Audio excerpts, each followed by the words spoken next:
வணக்கம், அனைவரையும் நமது ஆன்மீக நிகழ்ச்சிக்கு வரவேற்கின்றேன். இன்று இந்த பதிவில் அக்ஷய திருதியை திருநாளில் என்ன பொருள் வாங்கி வைத்து எந்த நேரத்தில் பூஜை செய்தால் மகாலட்சுமியின் அருள் கிடைக்கும் என்பதை பற்றித்தான் பார்க்க போகின்றோம். ஆன்மீக ரீதியாக பல விதங்களில் சிறப்பு வாய்ந்த நாளாக அக்ஷய திருதியை நாள் கருதப்படுகின்றது. வருடத்தின் மிகவும் மங்களகரமான நாள். இந்த நாளில் எந்த ஒரு காரியத்தை செய்தாலும் அதன் பலன் பெருகிக் கொண்டே இருக்கும்.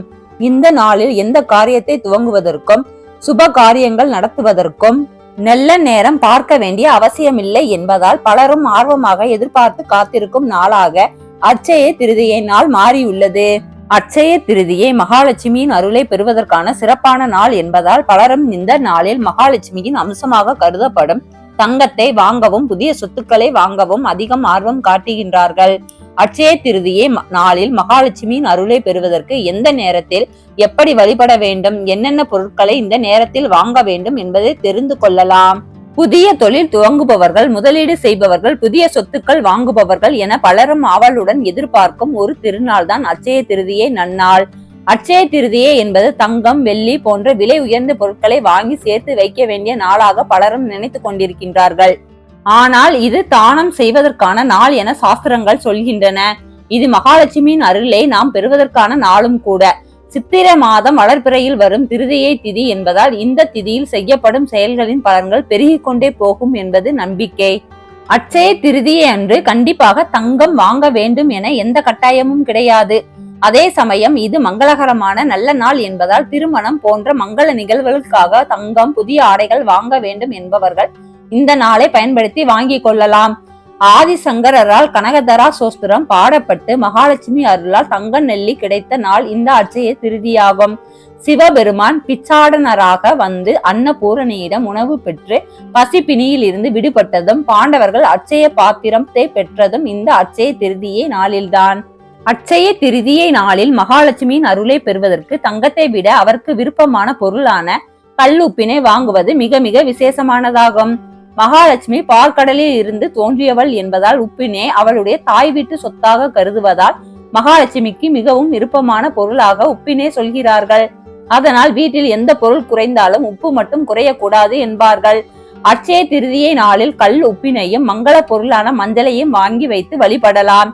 அக்ஷய திருதியை நாளில் வாங்க முடியவில்லை என்றாலும் ஏற்கனவே வாங்கி வைத்த உப்பு, மஞ்சளை பூஜை அறையில் வைத்து வழிபடலாம்.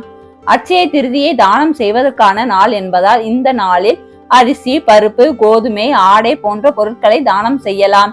எதுவும் முடியவில்லை என்றால் ஏதாவது ஒரு உயிரினத்தின் பசியை போக்கும் வகையில் அன்னதானம் வழங்கலாம். இந்த ஆண்டு அக்ஷய திருதியை மே 10ஆம் தேதி வெள்ளிக்கிழமை வருகின்றது. மே 10ஆம் தேதி காலை 6:33 மணி துவங்கி மே 11ஆம் தேதி காலை 4:56 வரை திருதியை திதி உள்ளது. இதனால் நாள் முழுவதும் மகாலட்சுமியின் அருளை பெறுவதற்கு வழிபடலாம். இருந்தாலும் இந்த நாளில் சுக்கிர ஓரை மற்றும் நல்ல நேரத்தில் பூஜை செய்வதும் மங்கள பொருட்கள் வாங்குவதும் மிகவும் விசேஷமானதாகும்.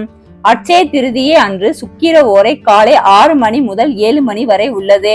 ஆனால் திருதியை திதி 6:33 மணிக்கு தான் துவங்குகின்றது என்பதால் 6:30 மணிக்கு மேல் 7 மணிக்குள் அக்ஷய திருதியை வழிபாட்டினை செய்யலாம். இது தவிர காலை 9 மணி முதல் 10 மணி வரை, பகல் 1 மணி முதல் 1:30 மணி வரை, காலை 6 மணி முதல் 9 மணி வரையிலான நல்ல நேரத்தில் மகாலட்சுமியை வழிபடலாம். அன்றைய தினம் மகாலட்சுமிக்கு வெள்ளை நிற பூக்கள் அல்லது செந்தாமரை பூ சூட்டி வழிபடலாம். நைவேத்தியமாக கற்கண்டு சாதம், பால் பாயாசம், அவல் பாயாசம் ஆகியவற்றில் ஏதாவது ஒன்றை படைத்து வழிபடலாம். எதுவும் முடியாதவர்கள் வெறும் கற்கண்டு பால் படைத்து வழிபடலாம். அன்றைய தினம் மகாலட்சுமிக்கு உரிய கனகதரா ஸ்தோத்திரம், மகாலட்சுமி 108 போற்றி போன்ற மந்திரங்களை படித்து வழிபடலாம்.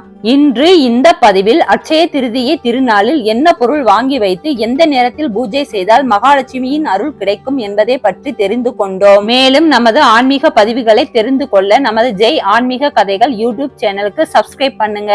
மீண்டும் தங்களை அடுத்த பதிவில் சந்திக்கின்றேன். நன்றி, வணக்கம்.